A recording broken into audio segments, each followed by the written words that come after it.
जी हाँ, आज एक बार फिर हम एक नए टॉपिक के साथ आ रहे हैं। जी हाँ, इस टॉपिक का नाम क्या है? इस टॉपिक का नाम हमारा है कैश फ्लो स्टेटमेंट में होने वाली डिफरेंट एडजस्टमेंट। जी हाँ, बहुत अलग अलग एग्जामिनेशंस में ये एडजस्टमेंट आती हैं। आज हम इस टॉपिक में बोर्ड में आने वाले कुछ इंपॉर्टेंट एडजस्टमेंट को कंसिडर कर रहे हैं। सही है? So let's enjoy this topic. देखिए, मैंने इसमें कुछ पहले तैयार कर दिया है। ये कैश फ्लो स्टेटमेंट का फॉर्मेट है। ओके, आप जब भी कैश फ्लो स्टेटमेंट बनाते हैं तो आप कंपनी का नाम बड़ा प्रॉपर लिखिए। जिस भी कंपनी का बना रहे हैं उसका नाम सबसे ऊपर आना चाहिए स्टार लिमिटेड। जो भी कंपनी आपकी एबीसी लिमिटेड है, BC limited, any company. Then cash flow statement for the year ending 31 March. Obviously end बनता है, फाइनेंशियल स्टेटमेंट का पार्ट होता है। 31 मार्च 24, 23 जो भी ईयर दे रखा हो एंड द ईयर वो आपको लिखना है। ओके, देन पर्टिकुलर्स और इसके ये हेड्स बना लिए बेटा। फर्स्ट हेड आपको पता ही है, cash flow from operating activities. Then इसमें हम पूरे इस ऑपरेटिंग एक्टिविटी को 4 हिस्सों में डिवाइड कर रहे हैं जिससे समझने में आसान रहे। This is A1, A2, A3 और A4। Got it? B part में हमारे जो आता है बालकों, इन्वेस्टिंग एक्टिविटी आता है, दैट इज बी पार्ट। सी में हम सारी फाइनेंसिंग एक्टिविटी को पोस्ट करते हैं। जैसे आप सबको पता ही होगा, जैसे फाइनेंस में क्या आता है, जैसे शेयर्स, डिवेंचर्स, लोन, जिनसे पैसा आया गया, इनफ्लो और outflow to be recorded in financial activity. Investing में बिल्डिंग, प्लांट को सेल परचेज करना, इन्वेस्टमेंट को सेल परचेज करने से आने वाला पैसा इनफ्लो या आउटफ्लो कंसीडर होता है। इसमें हमारी ऑपरेटिंग एक्टिविटी में, इसमें हमारे आपको पता ही है, डाई शब्द हम याद करें, DIAL याद करने के लिए। D for depreciation, I for interest, A for amortization and L for loss. जितने भी है वो सब इसमें काउंट हो जाते हैं। A3 में हम वर्किंग कैपिटल है, सो CACL लेते हैं। जितने भी करंट एसेट्स और करंट लायबिलिटीज में इंक्रीज या डिक्रीज होता है। ओके, कैश जनरेटिंग में टैक्स माइनस होता है, टैक्स पेड, वो यहाँ पे कंसिडर करते हैं। तो हम थोड़ी चीज एडजस्टमेंट कंसिडर करते हैं और इस चीज को ध्यान रखते हैं। बेटा, बोर्ड में आने के लिए बहुत जरूरी है एडजस्टमेंट। मेरी इस वीडियो में हमारे इस टॉपिक का नाम भी हमने लिया है कैश फ्लो में adjustment additional information. So first चीज, गुडविल में बच्चे बहुत कंफ्यूज होते हैं। गुडविल डिक्रीज है या इंक्रीज? देखिए, जब भी क्वेश्चन में गुडविल दे रखी होती है तो गुडविल के हमें बैलेंस दे रखे होते हैं ओपनिंग और क्लोजिंग। नॉर्मली हमें अपोजिट ईयर दे रखे होते हैं। आप ईयर पर जरूर ध्यान रखें। जो भी हमारा ईयर है 23 और 24 ईयर है, यहां दे रखी है 10,000 पिछले साल हमारी, और यहाँ पे है 9,000। गुडविल पहले से कम हो रही है, that is called goodwill decrease. Goodwill कम हो रही है, डिक्रीज को हम बोलते हैं एमोटाइजेशन। ओके, तो जो भी एमोटाइजेशन आएगी भाई, वो सब कहां जाएगी? A2 में, गुडविल एमोटाइज। और ऑलवेज क्या होगा? प्लस। तो याद करना चाहिए डायल, डायल को याद करना, डायल में प्लस करते हैं मेरा प्लस। तो DIAL, D for depreciation, I for interest, A for amortization. और व्हाट? एमोटाइजेशन किसका होता है? याद यहाँ बेटा, एमोटाइजेशन होता है जैसे हमारी जो भी इंटेंजिबल चीज होती है, गुडविल, पेटेंट्स, कॉपीराइट, उन सबको हम एमोटाइज, राइट ऑफ भी बोल सकते हैं। L for loss. अगर गुडविल कम हो रही है तो always amortization and goes to A2 में जाएगा।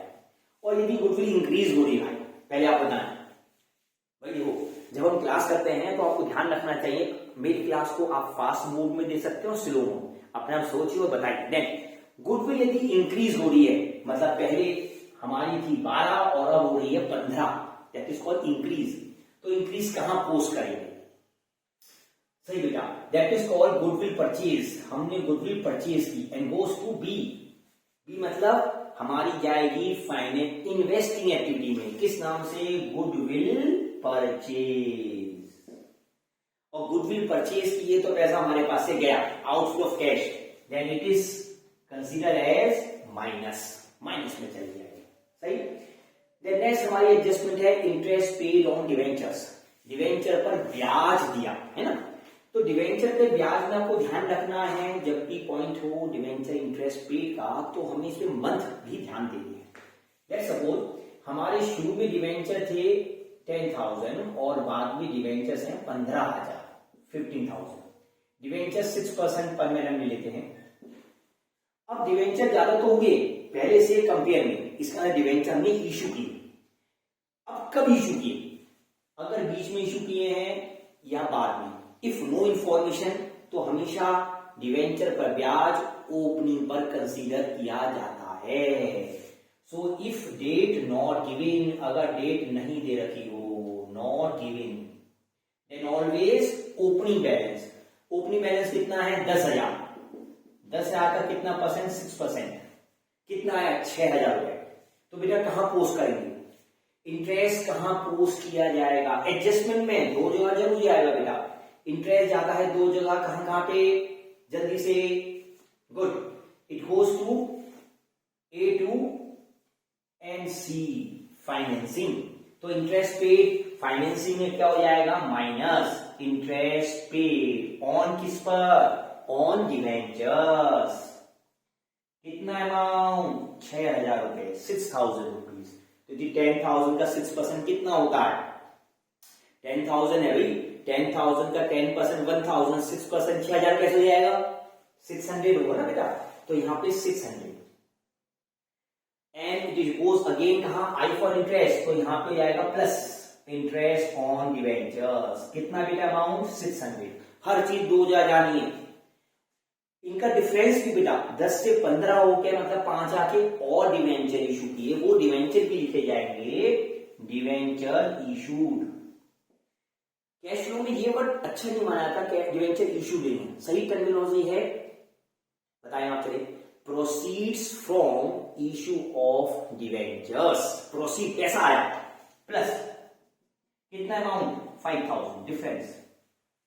सही। अगर हमने इसमें यहां डेट दे रखी होती, ये भी ध्यान रखिएगा, पहले डेट नहीं है तो हमने ओपनिंग कर लिया है ना। अगर हमें डेट मेंशन नहीं है तो बेटा थोड़ा सा हमें ध्यान रखना है चीज में, अगर डेट मेंशन नहीं है तो हमें इंटरेस्ट निकालना होता है, कैलकुलेशन करनी होती है कि 5,000 हमने नए डिवेंचर कब इशू किए। लेट्स सपोज अगर हमने डिवेंचर कहीं बीच में इशू किए हैं, बीच में कब? अप्रैल से शुरुआत होता है बेटा 31 मार्च तक, है ना, और हमने इशू की है माना 1 अक्टूबर को 5,000, तो यहां से लेके यहां तक 10,000 पर ब्याज इंटरेस्ट लेंगे 10%। कितने मंथ्स का? यहां तक अप्रैल, मई, जून, जुलाई, अगस्त, सितंबर, अक्टूबर। भाई जैसे अप्रैल में इशू किए हैं तो अप्रैल से अक्टूबर तक तो एक ब्याज है ना, 5,000 और इशू कर दिए तो नंबर ऑफ डिवेंचर ज्यादा हो गए तो इंटरेस्ट और ज्यादा हो जाएगा। Got it? सो सबसे पहले इंटरेस्ट की कैलकुलेशन कर लीजिए आप ध्यान से। बेटा 10,000 अमाउंट है तो 10,000 का 6%, और कितने महीने? अप्रैल से अक्टूबर, 6 month. How much amount? This is 300। अब 5,000 और इशू कर दिए, टोटल डिवेंचर कितने होंगे? 15, तो बेटा 15,000 कर 15,000 का 6%, और आगे वाले महीने के लिए 6/12, ये सॉल्व करके आया 15 से 450, टोटल आ गया 750, है ना। तो अब इसका मतलब इंटरेस्ट अभी दो जगह जाना है, ध्यान देने वाली। Interest paid on debenture to place, कहां पर? A2 और C। A2 हम इसे कहना है बेटा इस अमाउंट को जो बीच में पार्ट है, और C हम दे रहे हैं फाइनेंसिंग को, जाना उसी तरफ ही है, बस अमाउंट वैल्यू हो जाएगा। अमाउंट इंटरेस्ट कितना हो जाएगा? 750। Got it? नेक्स्ट एडजस्टमेंट आप कंसीडर कीजिए, इंटरेस्ट रिसीव्ड ऑन इन्वेस्टमेंट। पहले इंटरेस्ट पेड था बेटा, interest paid on debentures, on loan, कोई भी इंटरेस्ट पेड आए वो फाइनेंसिंग एक्टिविटी का पार्ट होता है in case of cash flow statement. हाँ, अब आप डिपेंड करता है कि आप किस तरह की बिजनेस ऑपरेशन में हैं, फाइनेंशियल इंस्टीट्यूशन में है, नॉन फाइनेंशियल इंस्टीट्यूशन में। हम उसमें बहस नहीं कर रहे हैं ना, फिलहाल हमारे पास चला non financial institution. Okay, interest receive, investment पर हमें क्या मिला? ब्याज मिला। सही। अब जब ब्याज मिलता है ये भी दो जगह जाना है, और इसका प्रोसेस भी सेम ऐसे ही है। इन्वेस्टमेंट हमारी इस बार बी में जाएगा बेटा और A2 में, बस अंतर क्या? A2 में माइनस हो जाएगा और B में क्या हो जाएगा? प्लस। तो हमें मिला है भाई, इंटरेस्ट रिसीव कहां जाएगा, बी प्लस इंटरेस्ट रिसीव्ड। और दूसरा क्या है, ए2, डायरेक्ट अपोजिट, जैसे इंटरेस्ट पेड किया तो माइनस, और इंटरेस्ट पेड किया तो प्लस, और इंटरेस्ट रिसीव किया है तो क्या हो जाएगा, माइनस इंटरेस्ट रिसीव्ड। अमाउंट जो भी दे रखा हूं बेटा, अमाउंट कंसीडर, जो भी अमाउंट आया इंटरेस्ट रिसीव, जैसे मैं मान लेता हूं अगर मैं लिखा है 5% इन्वेस्टमेंट, 5% इन्वेस्टमेंट बेटा, इन्वेस्टमेंट की शुरू की और लास्ट की पिछले साल की दे रखी होंगी, माना 20,000 और 30,000। अब देखिए इसमें भी डेट मेंशन नहीं है, तो इंटरेस्ट की परसेंटेज तो मेंशन है, डेट की नई इन्वेस्टमेंट का, तो ऑलवेज किस पे निकालते हैं, ओपनिंग बैलेंस। तो 20,000 का 5%, 20,000 का 5%, कितना आया, 1,000। तो 1,000 आया तो 1,000 को सेम, जो भी इंटरेस्ट पेड में है उसका अपोजिट, पहले हमेशा लिखो कहां प्लस होना है, जाना बी में प्लस, और फिर ए2 में क्या हो जाएगा, माइनस। ठीक है। देन नेक्स्ट पॉइंट है प्रोविजन फॉर टैक्स। मैंने एक क्लास में कोशिश करी बेटा, ट्राई किया है कि आप ज्यादा से ज्यादा सारी एडजस्टमेंट एक ही क्लास में क्लियर हो जाएं, और ये बोर्ड पर्पस के लिए भी सभी इंस्टीट्यूशन के लिए बहुत इंपॉर्टेंट क्लास आ सकती है। Got it. Provision for tax, देखिए प्रोविजन फॉर टैक्स आपने सुना होगा दो तरह का होता है, पेड या मेड, सही। तो इसका बेस्ट ऑप्शन है हमेशा एक प्रोविजन फॉर टैक्सेशन अकाउंट बनाना। इसका ओपनिंग बैलेंस यहाँ पे आया, जो भी क्वेश्चन में दे रखा है 10,000, और क्लोजिंग बैलेंस यहाँ पे आता है जितना दे रखा है 12,000।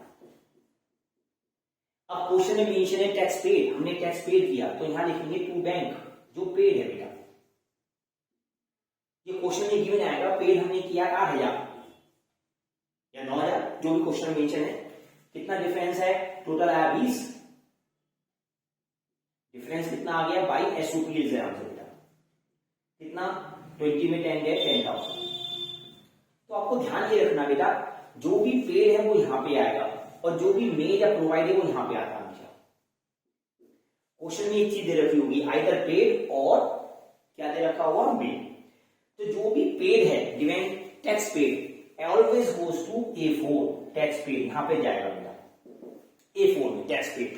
कितना टैक्स पेड किया है, 8,000 माइनस, और जितना भी टैक्स मेड किया, प्रोवाइड किया है, ये तो गया A4 में, और ये गया A1 में। A1 मतलब टॉप, तो that is here tax provided या मेड प्लस 10,000। अगर हमें क्वेश्चन में प्रोवाइडेड दे रखा है तो मेड कैलकुलेट करेंगे, मेड प्रोवाइडेड है, मेड और प्रोवाइडेड एक ही बात है, दो में एक चीज मेंशन दे रखी होगी। अगर हमें ओपनिंग और क्लोजिंग ही बैलेंस ना दे रखे हो पुरानी बैलेंस शीट में, कि वो टैक्स पेड दे रखा है, ओपनिंग क्लोजिंग बैलेंस ही नहीं है, तो देखिए अगर किसी भी इंफॉर्मेशन के ओपनिंग क्लोजिंग बैलेंस नहीं है तो उसका अकाउंट नहीं बनता है ना। अब अगर इसमें भी बैलेंस नहीं होते ओपनिंग क्लोजिंग, तो सीधे टैक्स पेड दे रखा है, तो टैक्स पेड आपको दो जगह लिखना है। टैक्स पेड दे रखा है बेटा, टैक्स पेड और इंफॉर्मेशन नहीं है 4,000, तो ये दो जगह ही पोस्ट होगा, सेम कंसीडर कर लेते हैं। ऐसा सेम क्यों करते हैं, इमेजिनेशन देखिए बेटा, अगर ओपनिंग और क्लोजिंग नहीं है तो जो टैक्स पेड है वो ही टैक्स मेड होगा, द सेम वैल्यू, इसीलिए दो जगह पोस्ट हो जाता है। जाना वहीं पे है, A4 में माइनस और टैक्स प्रोवाइडेड में प्लस, शाबाश। देन टैक्स पेड के बाद नेक्स्ट हम लेते हैं इंटरिम डिविडेंड। आपको पता होगा डिविडेंड कई टाइप के होते हैं, final dividend, interim dividend. Dividend paid financing activity होती है ऑलवेज। कोई भी एक क्वेश्चन पूछा जाता है, बताइए एक ऐसी activity that is always in financing activities in all type of business. तो सिंपल आंसर है भाई डिविडेंड, बिकॉज डिविडेंड कौन कंपनी देती है, जो भी शेयर इशू करेगी वो डिविडेंड पेड करेगी अपने शेयर होल्डर को। Got it. सो अगर साल के बीच में दिए जाते हैं, फाइनेंशियल के बीच में डायरेक्टर खुश हो गए, भाई हम डिविडेंड देना चाहते हैं, that is called interim dividend. और फाइनेंशियल ईयर के एंड में एजीएम के बाद फाइनल होगा, AGM means annual general meeting, that is called final dividend. Got it. So interim dividend यदि दे रखा है तो अकाउंट तो बनना नहीं है इसका। माना जितना दे रखा, माना दे रखा 7,000 रुपीज, 7,000, तो ये दो जगह पोस्ट होगा। बताओ कहां पोस्ट होगा, बताइए बेटा। सबसे पहले देखो डिविडेंड आना कहां पे है, फाइनेंसिंग में, तो फाइनेंसिंग में सी में माइनस, सही, सी में माइनस हो गया, फाइनेंस में सी में है तो A1 में जाएगा, A1 में क्या हो गया प्लस, तो फाइनेंसिंग में यहां गया डिविडेंड पेड माइनस, ये माइनस के निशान आपको समझाने के लिए बता रहा हूं, आपको सीधे यहां साइन लगा दो बेटा, साइन मतलब ब्रैकेट माइनस अदरवाइज नहीं, और ये डिविडेंड यहां पोस्ट होगा, डिविडेंड कितना, हाउ मच, 7,000, इंटरिम डिविडेंड हो, प्रपोज डिविडेंड हो, कैश डिविडेंड हो, सारे डिविडेंड पे सेम ट्रीटमेंट होते हैं, कोई डिफर नहीं है, फिर भी मैं लिखता हूं बेटा, अगर डिविडेंड रिसीव आएगा, डिविडेंड रिसीव आएगा बेटा, तो डिविडेंड रिसीव भी दो जगह पोस्ट होगा, जस्ट लाइक इंटरेस्ट की तरह, एक तो जाएगा बी में प्लस, देखिए पहले बी में कर लेते हैं, बी में प्लस है तो ऑब्वियसली A2 में क्या होगा, बोलो जल्दी से, माइनस, है ना। डिविडेंड रिसीव क्या होता है बेटा, अगर हमने किसी कंपनी के शेयर लगा रखे हैं, शेयर में पैसा इन्वेस्ट कर रखा है हमारी कंपनी ने, तो हमें डिविडेंड मिलेगा, just like a interest received, dividend receive और interest receive on investment same चीज है ना बेटा, तो जो भी इंटरेस्ट रिसीव का होता है सेम वही ट्रीटमेंट किसका होता है, डिविडेंड रिसीव्ड और इंटरेस्ट रिसीव का सेम थिंग, गॉट इट। एक बार रिपीट कर लेते हैं, फर्स्ट गुडविल इंक्रीज डिक्रीज, दो जगह, डिक्रीज है तो बेटा एनोटाइजेशन और इंक्रीज है तो परचेज, अकाउंट नहीं बनता, इसकी इंफॉर्मेशन मोस्टली नहीं आती तो अकाउंट की नीड नहीं है, their interest paid 2 lakh post होगा, डेट दे रखी है या डेट नहीं दे रही, इंटरेस्ट रिसीव भी 2 जगह पोस्ट होगा, प्रोविजन फॉर टैक्स भी 2 जगह, अकाउंट बनाकर, अगर बैलेंस नहीं है तो कोई इशू नहीं है, इंटरिम डिविडेंड और डिविडेंड रिसीव। इसके बाद हमारी 2 एडजस्टमेंट और हैं, वो भी हम देख लेते हैं और इस पूरी वीडियो में कंप्लीट एडजस्टमेंट शामिल हो जाएंगे। आप इसका स्क्रीनशॉट भी ले सकते हैं बीच में पॉज करके और अपने आप को फाइनल कर सकते हैं। चलिए हम नेक्स्ट लेते हैं बेटा जी, जो हमारी 2 एडजस्टमेंट और हैं जिसमें आप काफी डरते भी होंगे पर आपको कंफ्यूजन नहीं होना चाहिए। फर्स्ट ऑफ ऑल तो बेटा हमारी आती है प्रपोज डिविडेंड, आप प्रपोज डिविडेंड बहुत देखते होंगे, प्रपोज्ड डिविडेंड, ये हमें 2 फाइनेंशियल ईयर का गिवन है क्वेश्चन में, हमेशा एडिशनल होता है, बैलेंस शीट में गिवन नहीं हुआ बेटा, 2023 और 2022 ईयर जो भी पुराने हैं इसे प्रीवियस ईयर बोलते हैं, इसे करंट ईयर, ये दे रखा 10,000 और ये दे रखा है 20,000, अमाउंट दे रखा है ना। तो सबसे पहले ये देखो प्रपोज डिविडेंड, भाई ये हमारी कॉन्टिजेंट लायबिलिटीज में शामिल होता है, बिकॉज हमने अभी प्रपोज किया, हमारी कंपनी प्रपोज किया है ना, तो इसमें करंट ईयर का कुछ नहीं होना, नथिंग, बस प्रीवियस ईयर को कंसीडर करते हैं, 2 ईयर 2 जगह जाएगा, एक फिर वही तरीका बेस्ट तरीका डिविडेंड पेड की तरह, डिविडेंड कहां जाना है, फाइनेंस में, तो सी में माइनस, और A1 में क्या हो जाएगा plus, same amount, same mean 20,000 ही माइनस होगा और 20,000 ही प्लस होगा, प्रीवियस ईयर का, ईयर पर ध्यान दीजिए, और ऑलवेज ये बैलेंस शीट से बाहर इंफॉर्मेशन दे रखी होगी, बैलेंस शीट के अंदर नहीं होगी, क्लियर। देन हमारे सबसे हॉट टॉपिक आता है मशीन डेप्रिसिएशन, जिसमें बच्चे बहुत पजल होते हैं, उसे भी लेते हैं बेटा, जो एग्जाम में आने वाले हैं केवल उसे बेटा। देन हमारा था मशीन, इंफॉर्मेशन दी है, एक मशीन है, costing rupees 10,000, depreciation on which depreciation charge किया है 2,000, सोल्ड एट ₹1,000, ये नहीं चाहिए। तो सबसे पहले तो बेटा हमें देखना मशीन की कॉस्ट कितनी थी, 10,000, डेप्रिसिएशन कितना हुआ इसमें बेटा हमारा 2,000, तो उसके बाद क्या बची बुक वैल्यू। अगर क्वेश्चन में बुक वैल्यू गिवन होती बेटा तो डेप्रिसिएशन का रोल नहीं है, 8,000, और हमने इसे सोल्ड कितने में किया, सोल्ड किया बेटा 1,000 में बेचा, 8 का सामान 7 में बेच रहे हैं तो 7,000 का क्या हो गया लॉस, सही। अब इस चीज को हम जब बनाएंगे तो हमारे पास एक्यूमुलेटेड डेप्रिसिएशन वो सब चीज आती है, तो एक तो बेटा मशीन अकाउंट बनता है, क्वेश्चन में ऊपर पेपर में बैलेंस शीट में मशीन है तो मशीन, एफए तो एफए, जो भी नाम मेंशन हो, प्लांट है प्लांट, जो भी नाम mention as per balance sheet है वही आपको लिखना होगा। देन इसके नीचे बनेगा accumulated depreciation account. Opening balance हमारी एसेट्स है बेटा, क्लोजिंग बैलेंस, इसके ओपनिंग बैलेंस क्रेडिट में आते हैं और क्लोजिंग बैलेंस यहां पे आ गए। अब जो भी मेंशन है उसे यहां से डालो, है ना। तो यहां पर तरीका क्या है बेटा, मशीन की सेल, भाई हमने कितने में सेल किया है, बताइए सेल कितने में किया, 1000। उस पर लॉस, एसओपीएल लॉस, कितना लॉस हुआ बेटा हमारा मशीन पे लॉस, 7000। बाई डेप्रिसिएशन, कितना डेप्रिसिएशन लगाया है, 2000।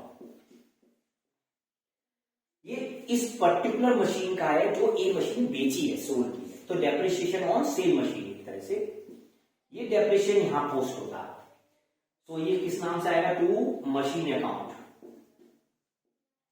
इसके ओपनिंग क्लोजिंग बैलेंस गिवन है, माना ये गिवन है हमारा 12000 और ये गिवन है 15000। टोटल किया 17, डिफरेंस कितना आ गया 5000। ये किस नाम से आएगा बेटा, एसओपीएल। तो ध्यान क्या रखना बेटा, ये जो डेप्रिसिएशन है ये टोटल डेप्रिसिएशन, मतलब इस मशीन के अलावा और मशीनें भी होंगी ना, उनको भी तो डेप्रिसिएशन चार्ज किया है ना बेटा, तो उन सबका टोटल डेप्रिसिएशन है। तो एक्यूमुलेटिव मींस जितने भी डेप्रिसिएशन हुए लगे सभी मशीनों को उनका total depreciation is called accumulated. तो ये टोटल डेप्रिसिएशन है। अब हमें डेप्रिसिएशन ऑन विच दे रखा है, इसी मशीन का। अगर यहां लिख देते depreciation charge during the year 5000, तो इसका मतलब है ये डेप्रिसिएशन दे रखा है टोटल। फिर हमें ये वाले टोटल यहां लिखना होगा, है ना। पहले हम इसे देखते हैं बेटा, इसमें से क्या क्या चीज पोस्ट हमारी इस कैश फ्लो में होगी। स्टार्ट, पहले आप सोचे और बताएं, जल्दी से हरिया। गुड। जो भी हमने मशीन सोल्ड की है, सेल की है, वो कहां जाएगी, बी, मतलब पैसा आया, इनफ्लो। जो लॉस है वो लॉस कहां जाएगा, A2, लॉस मतलब ये डाई लिखा ना लॉस पे डाई, यहां पे प्लस। जो डेप्रिसिएशन है 2000 रुपए कहां जाएगा कैश फ्लो में, बताइए। गुड। ये वाला 2000 कहीं डेप्रिसिएशन नहीं जाएगा, ये दोनों ऑब्वियसली एक दूसरे के अंदर आ गए। बस ये वाला डेप्रिसिएशन टोटल ये जाएगा A2 में बेटा। तो यहां लिख देते हैं कि ये कहां पोस्ट होगा, सोल्ड बी में, दिस वन लॉस है A2 में, और ये कहीं नहीं जाएगा। इनका प्लस माइनस करके बेटा यहां पे निकल जाएगा कितने की मशीन हमने परचेज की। परचेज कहां जाएगा, बी में, बी मतलब इन्वेस्टिंग में माइनस, और डेप्रिसिएशन चार्ज टोटल वाला कहां जाएगा, A2। इसी में अगर चेंज करें, हमें डेप्रिसिएशन ऑन विच नहीं दे रखा होता, डेप्रिसिएशन चार्ज ड्यूरिंग द लिखा है, तो हमें पहले यहां लिखना होता बेटा 5000 और ये बैलेंसिंग फिगर निकलती 2000, ये पोस्ट यहां पर होता है ना। तो आपको ध्यान रखना है डेप्रिसिएशन एक मशीन का दे रखा है या टोटल गिवन है। नोटिस करने वाली बात है, डेप्रिसिएशन अकाउंट तभी बनाएंगे where opening closing balance given. अगर इस क्वेश्चन में, किसी भी क्वेश्चन में ओपनिंग क्लोजिंग बैलेंस नहीं है तो डेप्रिसिएशन अकाउंट बनाने की नीड नहीं है। फिर हमें इसको भूल जाओ, बस ये तीनों चीजें पोस्ट होंगी यहां पर, परचेज होगी, सही। हमें करते हुए कुछ चीजें, छोटी मोटी चीजों को मशीन अकाउंट में बच्चे बहुत कंफ्यूज होते हैं। होप सो आपने अच्छी तरह समझ लिया होगा। आज हमारे इस लेक्चर में हमने देखा एडजस्टमेंट ऑफ कौन सा बेटा, कैश फ्लो स्टेटमेंट, बहुत इंपॉर्टेंट है। होप सो आपने एंजॉय किया होगा, और मोस्टली जितने भी अब तक एग्जामिनेशन बोर्ड में आया है ये सारी एडजस्टमेंट हमने इस एक क्लास में कवर की है। एंजॉय, बी हैप्पी, बाय बच्चों।